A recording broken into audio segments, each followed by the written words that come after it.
Night of the Living Sludge. Men, Henry announced to Reed and Riley during lunch the next week, spritzing air freshener in Reed's direction because he still smelled a little funky. We are going to spend the night in a dumpster.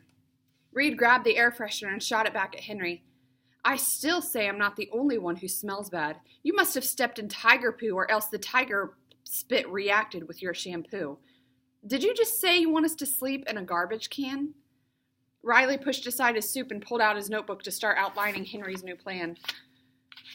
This was not originally on my list of possible activities to pursue, Henry confessed, gesturing to his yellow legal pad. But I was sitting in investigative science this morning listening to Miss Trudy's lecture about the environment when I realized that scientific experimentation is the highest form of discovery and personal growth. To learn, to find, to know. To use science to uncover mysteries. What could be more exciting and interesting than that? And you think spending the night surrounded by garbage is scientific? Riley asked. Sure. Haven't you ever wondered about the contents of dumpsters and trash cans and garbage buckets and waste paper baskets? No, Reed said. I have never once thought about what gets thrown away. Neither had I, and I can't believe we're overlooked something so essential and meaningful. Besides, up to now our activities have been lacking in practical application, not to mention cultural significance. This task will lead us toward not only getting science scholarships for college, but also saving the world, one garbage heap at a time. Reed looked doubtful and went back to his sandwich, but Riley pulled out the catalog for local university that he carried in his backpack because he believed in being prepared for every eventuality. He flipped to the section on scholarships. Henry's right. There's a scholarship contest for, Riley began to read, the study of environmental protection by middle school students. The requirements, undertaking an original experiment, which must be totally self-directed, depending completely on the support and guidance of one's peers, and the submission of a paper detailing the hypothesis, experiment, results, and conclusions, as well as suggestions for bettering society. He looked up. We could totally do this. I want to see what happens. I'm in. Henry said, yes!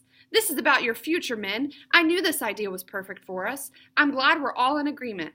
He wrinkled his nose and spritzed air freshener in Reed's direction again. Now about the division of labor. Let me guess, Reed folded his arms. You're doing all the idea making and hypothesizing, and Riley here is writing up the scholarship application afterward, which leaves me to be the one to actually sleep with the garbage. Oh, you won't be sleeping, Henry said. You'll be too busy collecting specimens, and it won't be all night. You just need to scoop up a few samples of different kinds of waste for us to catalog and identify and experiment upon. That part we'll all do together. I don't know why we can't do the whole collection thing together, too. I already smell baby duty every minute of every day. I think the contents of that diaper got slammed up into my brain and the river pee burned into me on a cellular level because when I sweat in gym class, I smell it really bad. See? Henry nodded. You're the ideal candidate for this part of the project. And if it makes you feel any better, I'm going to be gathering specimens from the recycling bins at the same time. Reed looked satisfied, and Riley carefully penciled into his notes. Reed, rancid garbage. Henry, old newspapers.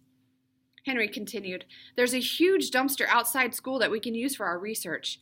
Just think of all the good stuff from the home ec kitchens. We're in luck, too, because the 8th grade science section is covering dissections this week, starting with frogs and working up to fetal pigs, so the science labs will throw away lots of interesting garbage. Furthermore, I happen to know from eavesdropping on the cafeteria ladies while I was in the lunch line that the new and improved super nutritional menu is not meeting with approval from the student body and the disposal rate is unacceptably high. Excuse me.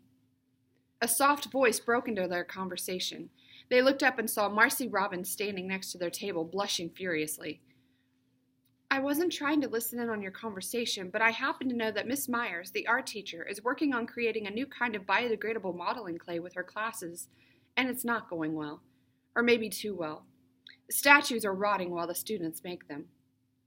The only thing more astonishing than being helped out in their plan was being talked to by Marcy Robbins, who was so painfully shy that she hardly spoke in class. Hey, thanks, Marcy. That's good stuff, Henry said. A perfect wet-to-dry ratio, Riley said, nodding. Do you want to come with us? Reed asked hopefully. Oh, no, Marcy looked horrified. Or terrified, the boys couldn't tell.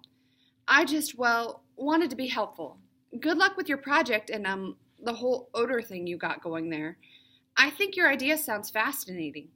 She practically ran out of the lunchroom. That's the most words I've ever heard from Marcy in all the years we've been going to school together, Reed said, looking after her as she fled. Riley nodded. She's good people. Let's meet this evening after dinner and get to work, Henry said. Today is always your favorite day of the week to start a plan, Reed sighed. You might stop stinking if we don't get going this evening, and that would be a waste of perfectly good stench, Henry said before he and Riley put their heads together to reread the experiment standards and protocols in the catalog. Well, sure, when you put it that way, Reed carried his lunch bag over to the trash, dropped it in, peered down, and said into the bin, See you later. Henry and Riley were pacing next to the dumpster outside the cafeteria that evening, waiting for Reed to show up. They had told their parents they were meeting at the library to work on a science project, which was mostly true and more likely to be agreed to than asking for permission to go dumpster diving. Finally, they heard a rustling noise from the darkness and turned to see Reed hurrying toward them. He was wearing a rain poncho and waterproof trousers reaching from his armpits to attached rubber boots. Good thinking, Reed, Henry said. I should have mentioned protective gear. I like the way you wrapped your entire body in plastic cling film before you put your clothes on. That was smart, because you can't, after all, be too safe. You didn't, by any chance, ask your mother when your last tetanus shot was, did you? Not, he heard on, that you'll need it, but it's always good to know. Henry slapped a headlamp from his dad's camping trip on Reed's forehead as Riley slid a backpack over Reed's shoulders. It's part 1.